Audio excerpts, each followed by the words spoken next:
എല്ലാവർക്കും നമസ്കാരം. അങ്ങനെ മമ്മൂട്ടിയുടെ കൈരളി ടിവിയുടെ ചെയർമാൻ സ്ഥാനത്തിന് ഒരു തീരുമാനമാവാൻ പോണു. ഇത് പറയാൻ കാരണം ഇന്നലെ മഹാനടൻ മമ്മൂട്ടി വയനാട്ടിലെ ടൗൺഷിപ്പ് ദുരിതബാധിതർക്ക് സർക്കാർ നിർമ്മിച്ചു നൽകിയ ടൗൺഷിപ്പ് കാണാനായിട്ട് പോയി. അത് കണ്ട് അവിടുത്തെ ജനങ്ങളുടെ ആ വികാരവും സന്തോഷവും അവരുടെ ബുദ്ധിമുട്ടും കാര്യങ്ങളും എല്ലാം അറിയാനായിട്ടാണ് അദ്ദേഹം അവിടെ പോയത്.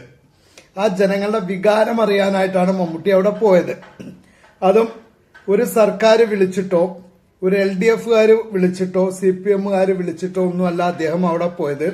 അദ്ദേഹം പോയത് സ്വന്തം ഇഷ്ടത്തിന് ആ ടൗൺഷിപ്പ്, വയനാട്ടിലെ ദുരിതബാധിതർക്ക് സർക്കാർ നിർമ്മിച്ച ആ ടൗൺഷിപ്പ് കാണാനായിട്ടാണ് മമ്മൂട്ടി അവിടെ പോയത്.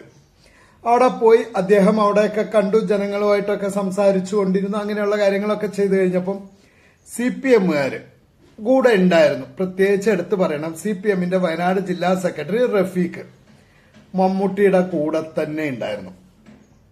കുറെ കഴിഞ്ഞപ്പം മമ്മൂട്ടിക്കും സഹി ഇട്ടിട്ട് പറഞ്ഞു, നിങ്ങള് എന്റെ കൂടെ എപ്പോഴും നടക്കണ്ട.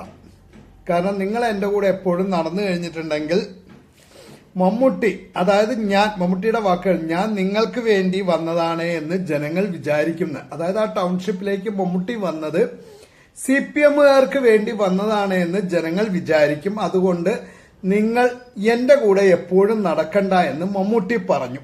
ഇത്രേ അദ്ദേഹം ചെയ്തോളൂ. അദ്ദേഹം ആ പറഞ്ഞതിൽ എന്ത് തെറ്റ്? തീർച്ചയായിട്ടും ഒരു രാഷ്ട്രീയ പാർട്ടി വിളിച്ചിട്ടല്ല അദ്ദേഹം അവിടെ ചെന്നത്, ഒരു സർക്കാർ വിളിച്ചിട്ടല്ല അദ്ദേഹം അവിടെ ചെന്നത്, സ്വന്തം ഇഷ്ടത്തിന് അവിടെ പോയി. അപ്പൊ കൂടെ മമ്മൂട്ടിയുടെ കൂടെ എപ്പോഴും ഇങ്ങനെ കൂടെ നടക്കുക എന്ന് പറഞ്ഞു കഴിഞ്ഞാൽ തീർച്ചയായിട്ടും ജനങ്ങൾ തെറ്റിദ്ധരിക്കും. കാരണം മമ്മൂട്ടിയെ കൊണ്ടുപോകുന്നത് CPM ആണ്, റഫീഖാണ്, അവര് തെറ്റിദ്ധരിക്കും. അതുകൊണ്ട് മമ്മൂട്ടി സ്വാഭാവികമായിട്ട് പറഞ്ഞു, നിങ്ങൾ എന്റെ കൂടെ നടക്കണ്ട, ഏതു നേരം എപ്പോഴും എന്റെ കൂടെ വേണ്ട, ജനങ്ങൾ തെറ്റിദ്ധരിക്കും, എന്നെ കൊണ്ടുപോകുന്നത് നിങ്ങളാണ് എന്ന് ജനങ്ങൾ തെറ്റിദ്ധരിക്കും എന്ന് പറഞ്ഞു. ഇത്ര പറഞ്ഞതേ മമ്മൂട്ടിക്ക് ഓർമ്മയുള്ളൂ.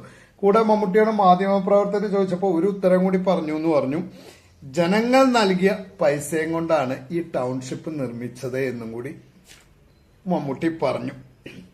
ഈ വയനാട് ടൗൺഷിപ്പ് നിർമ്മിച്ചത് ജനങ്ങൾ കൊടുത്ത പൈസയും കൊണ്ടാണ്, മുഖ്യമന്ത്രി ഫണ്ടിലേക്കൊക്കെ ജനങ്ങൾ നൽകിയ പൈസയും കൊണ്ടാണ് ഈ ടൗൺഷിപ്പ് നിർമ്മിച്ചതെന്നും കൂടി മമ്മൂട്ടി പറഞ്ഞു. ഇത് രണ്ടും മമ്മൂട്ടിക്ക് പറഞ്ഞതേ ഓർമ്മയുള്ളൂ. ഇപ്പൊ സോഷ്യൽ മീഡിയ തുറന്നു നോക്കിയിട്ടുണ്ടെങ്കിൽ മമ്മൂട്ടിക്ക് പൊങ്കാലമയമാണ്. എന്താണ് CPM ആവിഷ്കാര സ്വാതന്ത്ര്യമെന്ന് മമ്മൂട്ടിയും ശരിക്കും അറിയണ്ട്. ഇതീ പറഞ്ഞത് മമ്മൂട്ടിക്ക് പകരം ഇത് സുരേഷ് ഗോപി ആയിരുന്നെങ്കിൽ, സുരേഷ് ഗോപിയെ വന്നു ഏതെങ്കിലും ഒരു രാഷ്ട്രീയ പ്രവർത്തകരെ, ആരെങ്കിലും മാധ്യമപ്രവർത്തകരെയൊക്കെ മാറ്റിയിരുന്നെങ്കിൽ ഇന്നലെ അന്തിച്ചർച്ചയായിരിക്കും നമ്മളുടെ ചാനലുകളിലെ മുഖ്യ വിഷയം. സുരേഷ് ഗോപിയുടെ ഇതായിരിക്കും. ഇങ്ങനെ സുരേഷ് ഗോപി തമ്പുരാൻ ചകഞ്ഞു, ചമ്പുരാനായി, കൂടെ നിന്ന ആൾക്കാരെയൊക്കെ ഇതാ ഓടിച്ചു വിട്ടിരിക്കണോ എന്നൊക്കെ പറഞ്ഞുകൊണ്ട് ഗംഭീര അന്തിച്ചർച്ചയാവും. പക്ഷെ ഇന്നലെ നമ്മളുടെ മാധ്യമങ്ങളിലൊന്നും ഒരു അന്തിച്ചർച്ചയും കാണാൻ പറ്റിയില്ല. പകരം കമ്മ്യൂണിസ്റ്റ് ഇടതുപക്ഷ സൈബറുകൾ മമ്മൂട്ടിയെ പൊങ്കാല ഇടുന്നത് മാത്രമേ കാണാൻ കഴിഞ്ഞുള്ളൂ. അതും ചിലരൊക്കെ പറയണ്ട, എന്താ പറഞ്ഞ കൈരളിയുടെ ചെയർമാനാണ് എന്നൊന്നും കരുതില്ല. പിന്നെ കൈരളിയുടെ ചരിത്രങ്ങളാണ്. മമ്മൂട്ടി ചെയർമാനായിട്ട് കൈരളിയുടെ ഗ്രാഫ് എങ്ങിടാ പോയത്, അങ്ങിടാ പോയത്, ഇങ്ങിടാ പോയതൊക്കെ പറഞ്ഞുള്ള ചരിത്രങ്ങൾ വരെ ചകഞ്ഞുകൊണ്ടിരിക്കുകയാണ്.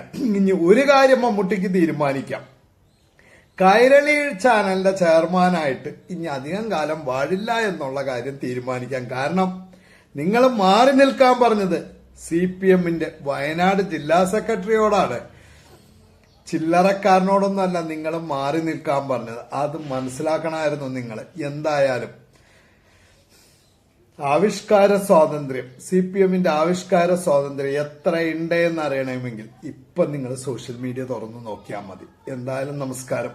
ഞാൻ